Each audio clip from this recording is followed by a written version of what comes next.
Hello and welcome back to the DFS Fantasy Premier League show brought to you by VIP-bet.com. I'm your host, Kevin DeVries. Joining me, as always, is my good friend and partner in crime, Rob Langevin. That's him over there. I think I pointed the right way this time. So, very pleased with that. How's it going, Rob? Good, Kevin. How's it going with you? Another action-packed week of DFS goodness for the footy fans around the world. Yep. Can't be bad. How can you go wrong? I mean, it's cash. It's football. I say it every week, but it's never cliche. So it's fantasy football. It's fantasy football, the other fantasy football, and money. Yeah, and we all like money. That's what we're here to talk to you about. I don't think either of us ever could have predicted how low the scores were last week. It was pretty surprising. It was a $3 entry. That's changing this week. It's a $4 entry. We'll get into some of the other changes here in a little bit. But before we get into any of that analysis and stuff, just what was your overall takeaway from that game week? Like you just touched on it, the low scoring. The week prior we had 178 was the winning total, and we had two less games on the docket. And this week's total was 130-75. So a 50-point swing is good or bad because it it makes you stack your lineup a little bit differently and for the upcoming weeks. And the price changes have changed this week drastically for some players. So I believe that that has an outturn about what has happened this past week. Also, there was more clean sheets this past week in the limited amount of games. There's I think 6 total clean sheets. I know there was a couple 0-0 games in there, yeah. But I think there was either 5 or 6 total clean sheets in the slate. Available. There were 9 the week.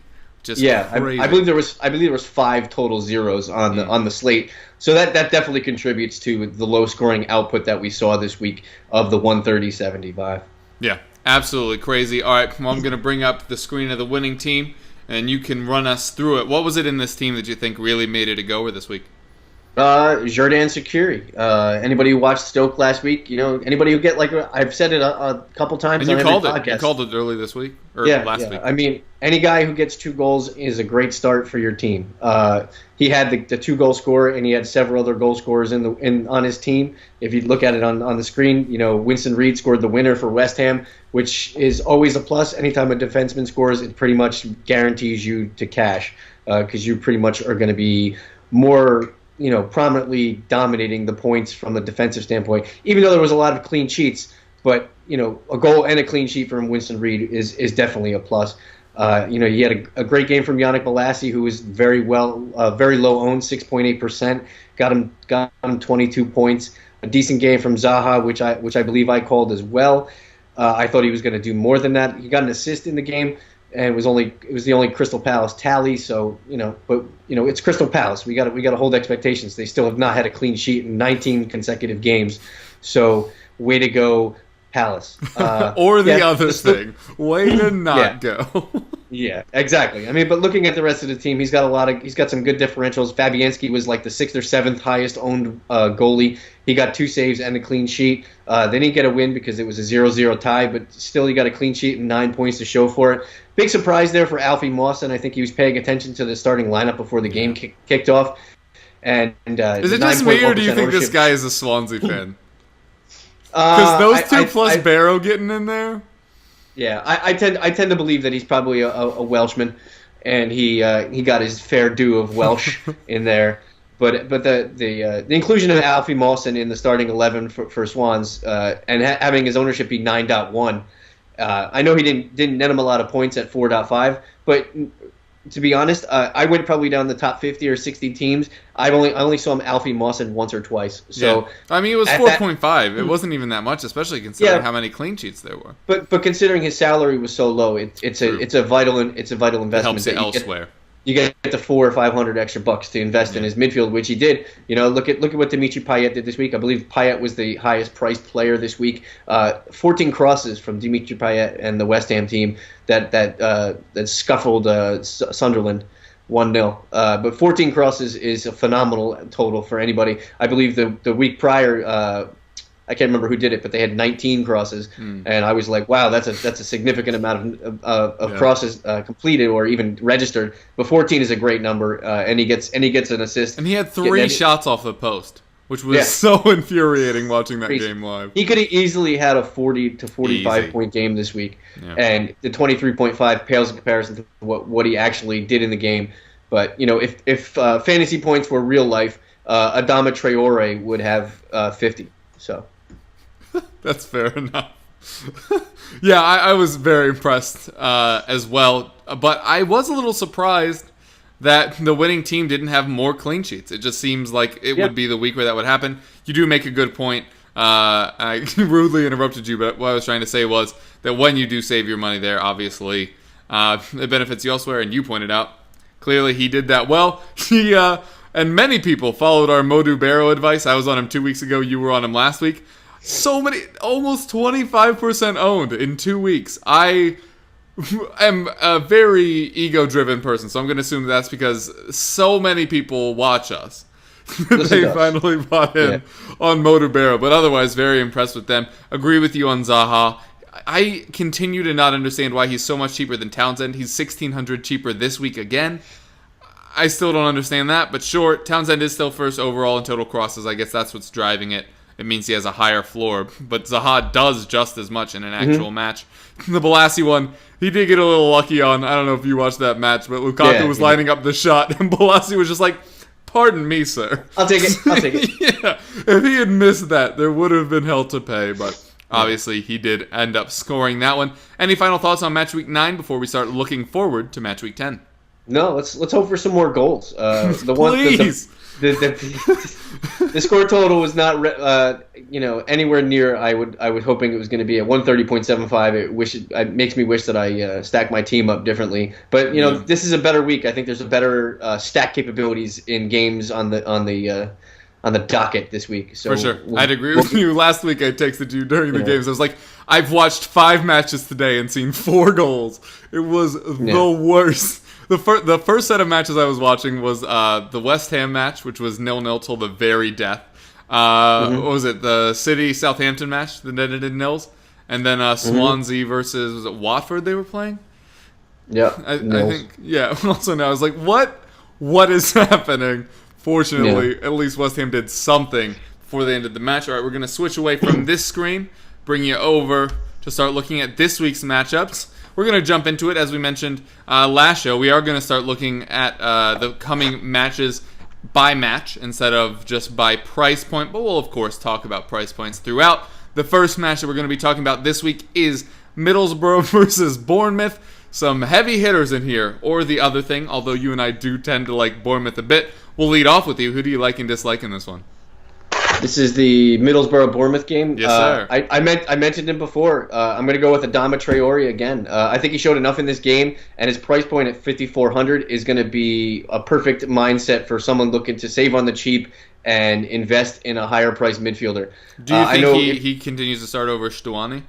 Yeah, I believe that I think he showed enough in the game to either start next to or maybe bump Negredo to the bench and have Stuani start and have Negredo come on as a late-minute sub. Did you watch the Middlesbrough game last week? Not all of it, no. He was basically he looked like a young Wilfred Zaha on the wing, basically. Oh, he's so fast, isn't he? I think he's from Barcelona's academy. Yeah, I believe he is. I think it was $10 million he went to Aston Villa for last summer, and everybody expected a lot, and he played very sparingly. Yeah. I believe he had 1 or 2 good games for Villa, but it was in token appearances, and he didn't show much. But he showed out well enough that his price point is leading me to believe that he's a worthwhile investment. You brought up the point that he may not start. Just this format, it's fine. Check lineups beforehand. Go on there, and if he's got a green check next to him, good. $5,400 well invested. The guy I don't like in this game, I just mentioned him. It's basically a tit-for-tat kind of thing here with Alvaro Negredo. If Traore starts and Negredo sits, it's good for you because you're saving money. Negredo is $6,300. Negredo is not finding his form that basically built his name. Me and Kevin have this whole thing about how players make their names, not the clubs that they come from make this name. It's called the Jan Kirchhoff theory. I don't know what you're talking about. Yeah, but so Alvaro Negredo 6,300. There are better forward options this week. And if you notice, if anybody's looking at the prices and they're watching this podcast and doing their ample research, look at the prices across the board. Everybody is down across the way. It's I'll give you a good poll sitter here to look at. James Milner last week on a truncated schedule with only 6 games. Now we have 7 games this week, I believe, right? 7? 6. 6 games. So there was 5 games last week, or 6 games last week. But James Milner has gone down $600. He was $7,600 last week, and now he's $700. So there's a waterfall effect going on with the pricing this week, and it's one of our first, me and Kevin's foray into having actually a United team on the docket of games available to pick from. Yes. So who do you like from this game, Kev? I sneakily like Artur Boric. He's tied for 4th in clean sheets, 3rd in saves, going up against a Middlesbrough team whose striker has only managed 3 shots on target in his last 5 matches. That is one Alvaro Negredo that you already mentioned. And he's not even in the top 10 most expensive goalkeepers, which I think is just absolutely bonkers. I think that he's going to have a decent game here. I don't really trust Middlesbrough much. And I think Bournemouth are the better team. I think they pick up the win as well, which gives you that extra 5 points. I think they are guaranteed to get either the win or the clean sheet. I'm not super sure about both, but he gets a decent amount of saves. Should be able to keep him relevant either way. I think that the game flow is really going to benefit Bournemouth here. So I very much like Artur Boric this week at 4,700. You already said who I don't like. It's Alvaro Negredo. Get him out of here. It's been so awful. I think it would be interesting because Stuani has played as a forward in the past. You put Stuani up the front and then you play Traore on the wing. I think that would offer them maybe a little something different to get them going. But I don't want them to get it going because I'm backing Bournemouth and their goalkeeper and their defense here. Also, just kind of a side note on this one, it seems like people finally realized that Adam Smith and Charlie Daniels are like this close to one another. Because in both formats, it seemed like for some reason one was way favored over the other. And in both FPL and this, the ownerships are closing, the prices are closing, which is good to see because it was weird how far apart they were in ownerships and price, but how close they were performance-wise. So just nice to see a little semblance of sense seeping back into fantasy. That was a lot of alliteration, by the way. I hope you enjoyed it. You totally got me all alliterated. All right, now we're going to move on to the next match where we're going to be talking about Manchester United versus Burnley. You already alluded to the fact that I don't know if we've ever talked about Manchester United on this show. It's the first time on the Saturday slate. Yeah, because I guess because they're in Europa League, so they're usually doing that Thursday, Sunday. But here they are, nonetheless. I'm going to lead off because you did the last one, and I'm worried you're going to steal my guy because you're Mr. Steal Your Girl. But I'm going to go with Zlatan. I hate him in literally every other format where you have to worry about long-term performance and all that stuff. But he's only 7,300 now. He's cheaper than Son and Lamella at Tottenham. He's cheaper than so many awful options. He still leads the league in shots on target. He's had a tough run of fixtures. Now he's up against Burnley, who have been nothing special defensively. Actually, I think I had a stat on this. Nope, that goes the other way. That's why United's defense will be good. Burnley actually having scored the fewest away goals, only one, and that was a penalty. But in attack, I just think Manchester United are going to be able to get on the board here. I'm not too worried about that. I really like Michael Keane in defense for Burnley in real football. Not so sure I'm a fan this week. Manchester United do pick up the 1-0 win today, but that didn't really feel like a win in the EFL Cup. They're desperate to really make a statement, and I think this may just be that match. Although, check your lineups, because it would not be the craziest thing if we saw Rashford or even Martial start instead of Ibra. But if he gets to start at 7,300, that's almost a must-buy for me, because while it is a bit of a goal gamble, I cannot really think of a better striker on the planet to gamble on getting the odd goal, especially against weak opposition. For people that I don't like, even though I mentioned that Burnley stat of them not scoring much on the road, it's David De Gea. He's the most expensive goalkeeper this week. I know you had that stat, whenever that was, like 2 or 3 weeks ago, where there have been a few weeks in a row where the most expensive keeper had done the best. I'm just not sure that continues to go here, because even though Burnley struggled to score away from home, Manchester United actually have the second worst defense in the league over the last 5 weeks, conceding 9 goals. That is not worth it for the most expensive goalkeeper. I'm not saying De Gea won't keep a clean sheet or that they won't win. I'm just saying that at that price, it is not worth it to me, considering how poor their defensive record has been of late. Who do you got in this one? My dislike, I had two guys listed. You took one, and so you mentioned Zlatan. But did you mention that you like or hate Zlatan? I mentioned that I like Zlatan at 7,300. All right, so I actually hate Zlatan in this game for 7,300. But I'll jump to another guy. No, explain to me why you hate Zlatan. I actually agree with it. I don't think he starts. I think it's a Rashford game. Yeah. I think Rashford against a weaker Burnley team. I think he gets the start, and I think Zlatan gets the week off.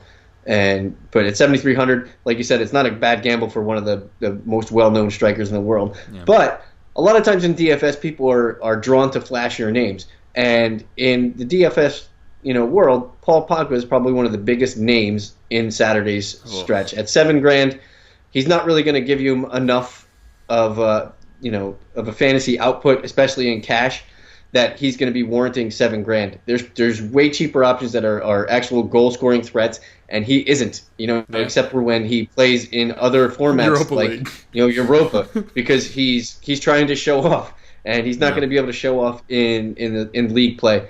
So at $7,000, I don't like Paul Pogba. The name's there. His ownership is probably going to be one of the highest this week because it's the first time people are actually being able to use him in a format. They don't actually understand that he's probably not going to be a contributor. They're going to see his games in Europa, in previous games, on his last 10 games played, and they're not going to associate it with him not being a successful play this week. Guys I love this week. I love the United defenders this week. They're all cheap for me. Yeah, they are very cheap. I saw Chris Smalling, that. 2,900. There's no Bailly this week. Fosu Mensah may even get a token start. He's at 2,600. They'd be a perfect match. Going back to the match we just talked about, Middlesbrough-Bournemouth. I've made two lineups currently, and every time the first guy I've put in my team is Charlie Daniels. So I've mixed it up a little bit, mix and matching who I put in with Charlie Daniels. But one time I did put a United defender in there. We'll get into who else I like as a defender, but I do like the cheapness of the United defenders this week. Smalling at 2,900, Fosu Mensah may get a start, but just check your lineups. Darmian may get a start as well because there is no buy. Smalling at 2,900 is crazy because he has to start. There aren't other options. Yeah, absolutely. So moving on to Tottenham and Leicester. Yeah. It's a battle of star quality teams that are decently putting out fantasy output, but we'll jump right into quality with star. These. Yes. We'll get into my dislikes. It's funny that the amount of talent on both sides of this game, but I compare it to the other games on the slate, and I'm just not being able to pick out anybody that I can really hone in on that's knocked on, that I can actually say I want to roster him. Yeah, this would have been a perfect Kane game if he was back in time, but absolutely. Fuchs is a little bit overpriced, and I don't trust that they can keep Tottenham out of the net. Heung-min Son is decently priced, but I have a feeling he's going to be way overowned and maybe not given output. Lamella's a decent shout too as well, but the one guy I don't like this week is Christian Eriksen at 7,900. He's I believe he's in the top 6 highest priced midfielders. I'm just not buying it. He doesn't do enough to facilitate play there. If you're going to take a gamble on a midfielder from anybody in this game, it'd probably be Dele Ali. He's a little bit cheaper, so look at Dele Ali if you're going to look at a Spurs midfielder this week.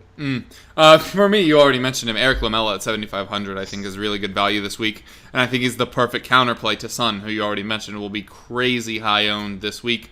Main reason behind the Lamela shout: A, guaranteed playing time the next few weeks because of Sissoko's red card, and B, Leicester actually have the worst away defensive record in the Premier League right now with 13 goals conceded. There is no Kane at the tip of the spear. I don't trust Janssen. Son is kind of a wild card depending on if he starts up front or when he's on the wing. I actually think he's better from the wing. It allows him to cut inside, loses defender instead of being up against 2 center backs. So I just think Lamela's situation is the best here. He's a little bit cheaper than Son. I mean, literally marginally. Wait, where is... Yeah, by 100. But he'll be hilariously lower owned. And so I think Lamela is the one to capitalize on that poor Leicester away defense. My dislike is pretty much everyone on Leicester. I just mentioned how awful their away defense is. Their away attack, not much better. They have the third worst away attack. Mahrez is obviously the most expensive player here. Can I highlight him there for you? We talked about him in the FPL podcast. I don't really want him for any price right now. And they're going up, conversely, against the best home defense in the Premier League in Tottenham. Yeah. So, like, all the matchup stats, like, forget individual stats, all the matchup stats here are going Tottenham's way. All of them. I think when people hear me say that, they think I mean a lot of them. But what I said was all of them. It's a big fantasy game of names, but you don't really want any of the half. You don't want half the names. Yeah, you want Leicester at home. Don't get it twisted. You want Leicester at home. But this match against this team, not so much. Just mentioned how I thought maybe Manchester United would be out for blood. Tottenham, 3 straight away draws. Four actually, right? Because there was West Brom, Leverkusen last match, and then Liverpool midweek. This is the first time Tottenham get to see the friendly confines of White Hart Lane in quite some time. I would not be surprised if they come out with a bit of a vengeance. You already mentioned your guys here, so without further ado, we can move on to Watford versus Hull. For me, the guy I like, and it is a little bit more of a gut thing, it's Troy Deeney. 6,900 this week, 2 goals and 5. Nothing really to write home about. But if you're playing against Hull, it's pretty much a good shout. Worst defense in the Premier League. They've conceded almost 4 goals per game over the last 5 matches. It is not looking good. The only positive hint of progression is the fact that Michael Dawson seems to be back, scores in the EFL Cup midweek. But he's an older guy. I'm not sure if they're going to trust him in both competitions, so that might not go the way they like. For dislike, I mean, pick a Hull player. They're all pretty cheap, admittedly. Snodgrass being the most high price, and he's not going to be around for a month. I think Ryan Mason is really the only Hull person you can even look at without being disgusted. Decent performances the last 3 weeks, averaging about 10 points per game. Maybe Marcus Henriksen, but we've seen nothing of the player he was at AZ. You and I both like the defense coming into the year. They started with 2 clean sheets, looked really good. El Mohammadi was a fantasy stud 2 years ago when Hull were in the Premier League. Andy Robertson, we always knew was going to progress well 2 years ago. We finally came back. We thought he'd be there, giving away stupid fouls, not really whipping in crosses the way he can, talent-wise. So I just do not like this whole game or this whole team at all for DFS. Is there anyone that you can make an excuse for? Yeah. No. There's nobody on, and it's funny. I do my thing with a heart and then a line through everything. Yeah. As for my notes, and it just put a line through Hull. I don't even have a player. I just have Hull crossed through. It's no thanks. For the Watford guy or somebody I like in this game, you nailed it. It's Troy Deeney. He's still sitting on 99 club goals. Hull, like you said, gives up 4 goals in their 4-goal average in their last 3 games. Big shout out. This is another one I was talking about before, pairing up Charlie Daniels with a defense. Watford has they've got 2 clean sheets since they went to a flat back 3. And so if you're looking for a cheap defender, Jonas Kobel is 3K. Britos is the 2,800, basically mirroring what the Man United defense is giving you price wise. Like I said, they've got 2 clean sheets since they've gone to a flat back 3. Both those guys are knocked on. They're both going to start. They're both trusted by the skipper there. So I'd look to pair a high price defender like Charlie Daniels. But anybody you roster from the Watford defense is basically an anti Jose Holebas move. So yeah. So don't do it. Don't do it to yourself, because Jose Holebas is pretty fantasy relevant right now, and he does a lot of good things for Watford. Yeah.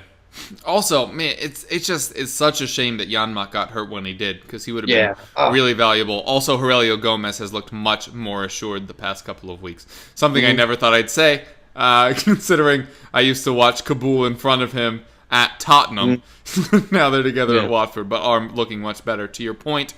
All right, any further thoughts on this one before we move on? Nope. All right, well then we will move on to West Brom versus Manchester City.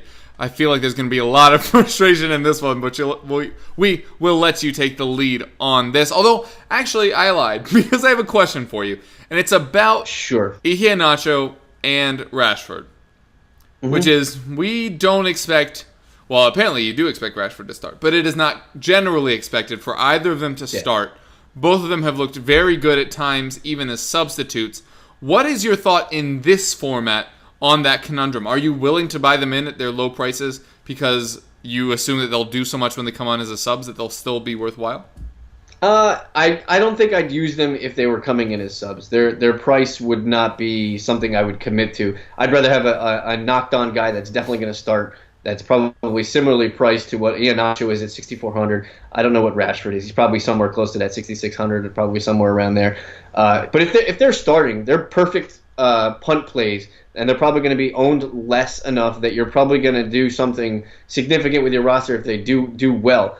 If you hit on one of those, you don't even have to hit on both. All you do is hit on one if both of them start. It's a good gamble to pair them together with because a lot of people, there's going to be a lot of ownership this week into Sergio Aguero, into Zlatan, because they're bigger names. Liverpool doesn't have a striker that anybody can really commit to. Firmino qualifies as that, but he's not really technically a forward, but in this he is. But you know what I'm saying? There's no forward that's going to be knocked on. Tottenham doesn't have Harry Kane. Watford, Deeney's probably going to be owned a significant amount, probably somewhere between 18 to 25%. By the way, if Success is fit, love him again, but we're not sure if that's going to be the case or not. Absolutely. And you know what? It'd actually be a good week to, even if Odion Igalo plays, this would be a good game for him to get back on the pedals. Playing against the Hull team, get his confidence back. I'm not saying he does it, from here on out for the rest of the season, but a game against Hull is a good game for Odion Igalo to show actually what we've seen, for 15 games at a glimpse at least. Yeah. A good game against Hull for anyone that's playing them, really. Yeah, exactly. For me, I tend to like Raheem Sterling in this one. The performances really haven't been that bad in DFS, by the way. But there are very few people that are only playing FPL DFS and aren't playing other formats. So people are probably a little low on him at the moment. So maybe his ownership will be a little bit lower. I think De Bruyne, coming back from injury, Aguero hasn't looked great. Although, to be fair, Manchester City have the best away attack in the Premier League right now, so there probably will be goals. Like I said, Sterling has not actually been that poor. He's still been, hovering around that 10-point mark without any goals or assists. I think if he gets back on the sheet, he'll look pretty good there. And for people I dislike, I'm going to stay with the same team, with Ilkay Gundogan. Gundogan? However you say that name. He's at 4,400. Don't get cute.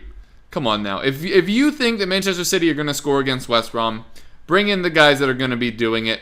Is it possible he pops up with a goal? Yes. I think the one time he scored a goal was the week that I said people should get him. That was not an overarching thing. Don't keep bringing him in because it worked once. He could pop up with the odd goal, but he's probably not going to. West Brom have a pretty good defense. If there's something that's going to unlock it, it'll be pace.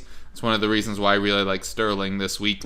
But yeah, I just feel like people are going to see 4,400 for somebody in City's team and be like, ooh, I can get sneaky. Just don't. That's my harsh advice here. Any more thoughts on this one? No, just avoid West Brom defense. If they're keeping a clean sheet, they'll ruin it in the 80th plus minute. Every freaking time. At least Liverpool put them out of their misery this week just to get away from that. All right, and we'll be wrapping it up with the late game. Crystal Palace versus Liverpool. Who do you got in this one? This is probably the marquee game on the slate for anybody who likes to stack. And stacking in this is a good thing because a lot of players play well off of each other. Look at Liverpool's midfielders. You could roster probably 3 guys from Liverpool's midfield this week, and I wouldn't have a problem with it. You could probably roster Mane, you could roster Coutinho, you could roster Firmino. Roster all 3. This is a big stack game. You could even roster, and on the antithesis, you can go with Crystal Palace. You can go with Wilfred Zaha in there, and you could probably put in, anybody else that fits into your roster. That you can even throw Benteke in there and go cheap everywhere else and probably make a significantly good team. Yeah. One thing to look out for is Liverpool, the goalie situation. If Mignolet plays or Karius plays, there's word or speculation that maybe Mignolet may get a token game here or there. It remains to be seen, but just they shouldn't do it, by the way. No, absolutely not. But I'm just saying, if people have set their lineups beforehand, and make sure you go back and check, make sure that you have a green check next to you. I pretty much love Coutinho in this game. 8,400. His last 4 FPL games: 23, 8, 12, 29. That's pretty freaking impressive. And I talked about. I have to mention him once in every podcast. James Milner. He was 7,600. Now he's 7K. Prices are down across the board. It looks like it's probably about like a 5% drop, 5 to 8% drop for everybody. So I think they're resizing the universe that they're drawing from, and they've also lowered the number of entries, and the entry fee has gone up. So that could also have an effect on it as well. Yeah, I definitely agree with you there. For the midfielder I've chosen to go with, it's Adam Lallana. You want to know why?